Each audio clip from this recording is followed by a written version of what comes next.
नमस्कार मित्रों, आप सभी का हमारे YouTube चैनल पर स्वागत है।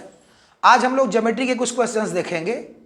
तो ये क्वेश्चंस जो हैं एसएससी सीजीएल सीएचएसएल के लिए काफ़ी इंपॉर्टेंट हैं, तो पूरी वीडियो जरूर देखें। आइए स्टार्ट करते हैं। देखिए, इसमें एक त्रिभुज बना हुआ है PQR। तो त्रिभुज PQR बना है, इसके अंतःवृत्त बना है जो त्रिभुज की तीनों भुजाओं को स्पर्श करता है। एक ट्रायंगल PQR बना हुआ है और ये वृत्त बना है जो त्रिभुज के तीनों भुजाओं को स्पर्श करता है। तो इसमें देखिए दिया है PQ बराबर 15 सेंटीमीटर। ये वाली साइड PQ जो है वो 15 सेंटीमीटर दिया हुआ है। QR दिया है 10 सेंटीमीटर, ये दिया हुआ है 10 सेंटीमीटर, और ये RP जो दिया हुआ है वो 12 सेंटीमीटर दिया हुआ है। तो आपको PS, QT और RU का मान निकालना है। देखिए, PS का मान निकालना है, QT का मान निकालना है और RU का मान निकालना है। तो देखिए, तीन चीजों को निकालना है इसमें, PS, ये QT और ये RU का मान निकालना है। तो इस पे जो कंसेप्ट काम करेगा ये कि वाह्य बिंदु से वृत्त पर खींची गई स्पर्श रेखाएं समान लंबाई की होती हैं। वाह्य बिंदु से वृत्त पर खींची गई स्पर्श रेखाओं की लंबाइयां समान होती हैं। तो यहां देखिए कि वाह्य बिंदु P से वृत्त पे दो स्पर्श रेखाएं खींची गई हैं, PS और PU। समझ पा रहे हैं? वाह्य बिंदु P से वृत्त पर दो स्पर्श रेखाएं हैं, PS और PU, तो इनकी लंबाइयां समान होंगी। तो यदि हम इसको x मान लें तो आप बताइए ये भी x हो जाएगा, दोनों ही बराबर है। इसी प्रकार वाह्य बिंदु Q से वृत्त पे दो स्पर्श रेखाएं QS और QT खींची गई हैं। वाह्य बिंदु Q से वृत्त पे दो स्पर्श रेखाएं QS और QT खींची गई हैं। तो यदि इसे y मान लें तो ये y हो जाएगा, क्योंकि दोनों स्पर्श रेखाएं बराबर होंगी। जितना QS होगा उतना QT होगा। इसी प्रकार वाह्य बिंदु R से वृत्त पे दो स्पर्श रेखाएं RT और RU खींची गई हैं। वाह्य बिंदु R से वृत्त पे दो स्पर्श रेखाएं RT और इनकी भी लंबाई आपस में समान होंगी। तो यदि ये Z हो जाएगा तो ये भी Z हो जाएगा। R से दो स्पर्श रेखा खींचे हैं ना, एक RT एक RU, तो ये Z है तो ये भी Z हो गया। अब देखिए PQ को देखा जाए, यदि x और y को जोड़ दें तो PQ मिल जाएगा। तो यहां देखिए यदि x प्लस वाई लिखें हम, तो x plus y means total PQ, तो कितना हो गया ये 15 सेंटीमीटर, क्योंकि PQ का मान 15 सेंटीमीटर दिया है। यदि y और z को देखा जाए तो y प्लस z का मान, देखिए आपका QR मिल गया, तो y प्लस z, यदि y और z को जोड़ दें तो QR बराबर 10 सेंटीमीटर हो गया। और यदि z और x को जोड़ दें, देखिए PR, तो PR में यदि z और x को जोड़ दें z प्लस x, तो z प्लस x जोड़ने पे पूरा PR आ जाएगा, यानी 12 सेंटीमीटर आ जाएगा। ये हो गया समीकरण नंबर 3। अब आप समझ लीजिए कि समीकरण 1, 2 और 3 को जोड़ना है आपको। तो समीकरण 1, 2 और 3 को जोड़ दिया जाए तो यहाँ पे देखिए x यहाँ भी है, x यहाँ भी, y यहाँ भी है, y यहाँ भी, z यहाँ भी, z यहाँ भी। तो दो ब्रैकेट में x plus y plus z, दो बार x भी आ जाएगा, दो बार y भी आ गया, दो बार z। तीनों समीकरणों को जोड़ रहे हैं और ये देखिए 15, 12, 27, 10, 37 हो जाएगा। तो यदि x plus y plus z की वैल्यू पूछी जाए तो दो का पक्षांतर कर देंगे, अब 37 में 2 से भाग दे देंगे, 18.5। ये आप समीकरण नंबर 4 बना लीजिए। और अब समीकरण 4 में से बारी बारी से समीकरण 1, 2 और 3 को घटाइएगा। तो समीकरण 4 में से समीकरण 1 को घटा दीजिए। तो समीकरण 4 में से 1 को घटाएंगे तो x प्लस वाई, तो इसमें से घट ही गया, z का मान आ गया। ध्यान से देखते रहिए, तो z का मान आ गया 18.5 माइनस 15, 18 में से 15 गया, 3.5 सेंटीमीटर। तो z की वैल्यू 3.5 सेंटीमीटर आ गई। अब z क्या है, देखिए इसमें z क्या है, यही ना z है। तो z में RU की वैल्यू पूछा था, एक निकल गया देखिए, यानी RU बराबर आपका हो गया 3.5 सेंटीमीटर। तो एक RU की वैल्यू देखिए इसमें आ गई, z का मान आ गया। अब समीकरण 4 में से आप 2 को घटाइएगा। समीकरण 4 में से 2 को घटाएंगे तो x plus y plus z में से y प्लस z घटा देंगे तो x बचेगा, और 18.5 में से 10 घटा देंगे तो 18 में से 10 गया, कितना बचेगा, 8.5 सेंटीमीटर। 18 में से 10 गया 8.5, तो x की वैल्यू 8.5 आ गई।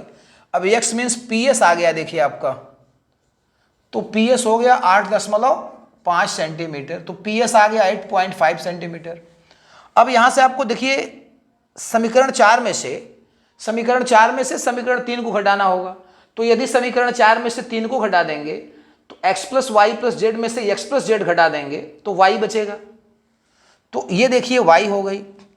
और 18.5 में से आप 12 घटाएंगे तो 18 में से 12 गया 6 बचेगा, तो 6.5 सेंटीमीटर। अब y मीन्स क्या, y मतलब ये पूछा है QT, y का मान QT है ना, तो QT बराबर हो जाएगा आपका 6.5 सेंटीमीटर। 18 में से घटा गया कितना, 18 में से 12, 18 में से 12 गया 6 बचेगा, 6.5 सेंटीमीटर। तो इसमें जो कंसेप्ट लगा है इतना समझ जाइए कि इसका जो कंसेप्ट लगा है ये कि किसी वाह्य बिंदु से वृत्त पर खींची गई स्पर्श रेखाओं की लंबाइयां समान होती हैं। तो ये हमारा पहला क्वेश्चन समाप्त हो गया। अब हम लोग दूसरा क्वेश्चन स्टार्ट करेंगे। चलिए सेकंड क्वेश्चन स्टार्ट करते हैं। सेकंड क्वेश्चन में देखिए दिया है कि दो वृत्त एक दूसरे को वाह्यता स्पर्श करते हैं। दो वृत्त एक दूसरे के एक्सटर्नली कांटेक्ट में है, वाह्यता स्पर्श करते हैं। उनके केंद्रों के बीच की दूरी 8 सेंटीमीटर है। यदि एक वृत्त की त्रिज्या 3 सेंटीमीटर है तो दूसरे वृत्त की त्रिज्या ज्ञात करें। तो देखिए कह रहा है कि दो वृत्त एक दूसरे को वाह्यता स्पर्श करते हैं और उनके केंद्रों के बीच की दूरी 8 सेंटीमीटर है। आप पहले समझिए कि दो वृत्त जो हैं, एक छोटा एक बड़ा होगा, तो दो वृत्त एक दूसरे को वाह्यता स्पर्श करते हैं। आप ये समझ लीजिए, एक का केंद्र मान लीजिए यहाँ पे O हो गया, एक का केंद्र O डैश हो गया। यदि इसकी त्रिज्या R1 मान ले और इसकी त्रिज्या R2 मान ले, तो कह रहा केंद्रों के बीच की दूरी 8 सेंटीमीटर हो गई। तो वाह्यता स्पर्श करने की जो शर्त होती है ना, देखिए यहां पे आप समझिए पहले ध्यान से, वाह्यता स्पर्श के लिए इसको आप समझिए, वाह्यता स्पर्श के लिए जो केंद्रों के बीच की दूरी है वो त्रिज्याओं के योग के बराबर होती है। वाह्यता स्पर्श का शर्त होता है केंद्रों के बीच की दूरी बराबर त्रिज्याओं का योग। अंतः स्पर्श के लिए क्या होता है, केंद्रों के बीच की दूरी बराबर त्रिज्याओं का अंतर। तो चूंकि वृत्त वाह्यता स्पर्श आप यहीं पे देख लीजिए ना, यहां से यहां तक पहले वृत्त की त्रिज्या और यहां से यहां तक दूसरे वृत्त की त्रिज्या, तो त्रिज्याओं को जोड़ देंगे तो केंद्रों के बीच की दूरी आ जाएगी। त्रिज्याओं को जोड़ देंगे तो केंद्रों के बीच की दूरी आ जाएगी। तो ओ डैश बराबर R1 धन R2, यानी केंद्रों के बीच की दूरी बराबर त्रिज्याओं का योग। तो केंद्रों के बीच की दूरी कितनी दिया हुआ है, 8 सेंटीमीटर। केंद्रों के बीच की दूरी 8 सेंटीमीटर दिया है, R1 धन R2। तो R1 का मान इसमें एक त्रिज्या दिया हुआ है, देखिए कोई भी एक त्रिज्या 3 सेंटीमीटर दिया हुआ है। R2 यहाँ से निकाल देंगे तो R2 बराबर क्या हो गया, 3 इधर जाएगा तो 8 में से 3 गया 5 सेंटीमीटर। तो एक वृत्त की त्रिज्या यदि 3 सेंटीमीटर है तो दूसरे वृत्त की त्रिज्या 5 सेंटीमीटर हो जाएगी, यानी ये ऑप्शन आपका 4 सही है, चौथा ऑप्शन सही है। तो एक चीज यहाँ से आप नोट कर लीजिए कि यदि वृत्त एक दूसरे को वाह्यता स्पर्श करते हैं तो केंद्रों के बीच की दूरी त्रिज्याओं के योग के बराबर होगी। तो ये हमारा सेकंड क्वेश्चन स्टार्ट हुआ। अब हम लोग थर्ड क्वेश्चन स्टार्ट करेंगे। आइए क्वेश्चन नंबर 3 स्टार्ट करते हैं। तो तीसरा क्वेश्चन देखा है कि त्रिभुज PQR में O अंतः केंद्र है। त्रिभुज PQR में O जो है इसका इन सेंटर है और angle P is equal to 42 degree. तो QOR का मान बताइए, QOR का मान। आइए पहले एक ट्रायंगल बनाते हैं। अंतः केंद्र के बारे में आप जान लीजिए पहले कि अंतः केंद्र त्रिभुज के कोणों के अर्धकों का कटान बिंदु होता है। अंतः केंद्र जो है वो त्रिभुज के कोणों के अर्धकों का कटान बिंदु होता है। तो ट्रायंगल देखिए बनाइए पहले PQR, एक ट्रायंगल बनाइए PQR। O इसका इन सेंटर है, O यहाँ पे है, O इसका इन सेंटर है। तो ये एंगल 42 डिग्री दे रहा है, ये एंगल 42 डिग्री दे रहा है। तो आपको कह रहा है कि एंगल POQ का मान बताइए, QOR का मान बताइए, ये वाला एंगल बताना है। पहले इसका एक शॉर्ट ट्रिक देखेंगे, फिर कंसेप्ट भी इसका देख लिया जाएगा। तो QOR की वैल्यू बतानी है। तो इसका देखिए फार्मूला जो होता है, शॉर्ट ट्रिक में देखते हैं। तो एंगल QOR बराबर 90 प्लस एंगल P/2। इसको आप ध्यान रखिए, बड़ा इंपॉर्टेंट क्वेश्चन है, ट्रिक को कहीं नोट करिए। एंगल QOR जो बना है ना, ये 90 प्लस P/2, 90 में P/2 जोड़ देंगे तब ये एंगल आपका आ जाएगा। तो ये हो गया देखिए 90 डिग्री। एंगल P देखिए 42 है बटा 2, तो ये 90 और 42 का 2 से भाग देंगे 21, 111 डिग्री हो जाएगा। ये एंगल आपका कितना हो गया, 111 डिग्री। तो ये तो आपका शॉर्ट ट्रिक से हो गया। अब इसको ध्यान रखिएगा कि यदि अंतः केंद्र है ये, तो इसका जो मान होता है वो 90 में इसका आधा जोड़ देना होता है। 90 में इसका आधा जोड़ देंगे तब ये वाला एंगल आ जाएगा, यानी एंगल QOR जो है वो 90 प्लस एंगल P/2 होगा। इसको कहीं नोट कर जाइए। अब इसके कंसेप्ट को देखेंगे हम लोग। तो कंसेप्ट में इतनी बात समझ लीजिए कि त्रिभुज के तीनों कोणों का योगफल 180 डिग्री होता है। त्रिभुज के तीनों कोणों का सम 180 डिग्री होता है। तो हमने कहा कि अंतःकेंद्र त्रिभुज के कोणों के अर्धकों के कटान बिंदु पे होता है। अंतःकेंद्र त्रिभुज के तीनों कोणों के अर्धकों के कटान बिंदु पे होता है। तो ये देखिए कोण Q का अर्धक है और ये कोण R का अर्धक है। यदि इस एंगल की बात कहें तो आप कितना बताएंगे, Q/2 है। और ये एंगल यदि नीचे वाला देखें तो कितना बताएंगे, कहेंगे R/2 है। भाई ये कोण Q का अर्धक है ना, तो आधा Q इधर निकल गया, आधा Q इधर निकल गया, तो इसको Q/2 लिख सकते हैं कि नहीं लिख सकते हैं। आधा R इधर निकल गया, आधा R इधर निकल गया, क्योंकि अर्धकों का कटान बिंदु होगा ये, तो इसको R/2 लिख सकते हैं कि नहीं। तो त्रिभुज के तीनों कोणों का योगफल 180 डिग्री होता है। इस एंगल को हम x मान लें, इसको हम x मान लें, तो त्रिभुज में तीनों कोणों का योगफल 180 डिग्री हो गया। तो Q/2 ये इसका कंसेप्ट है, देखिए Q/2 plus R/2 plus angle x बराबर 180 डिग्री।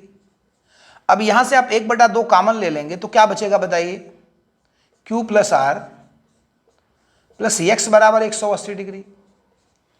अब 1/2,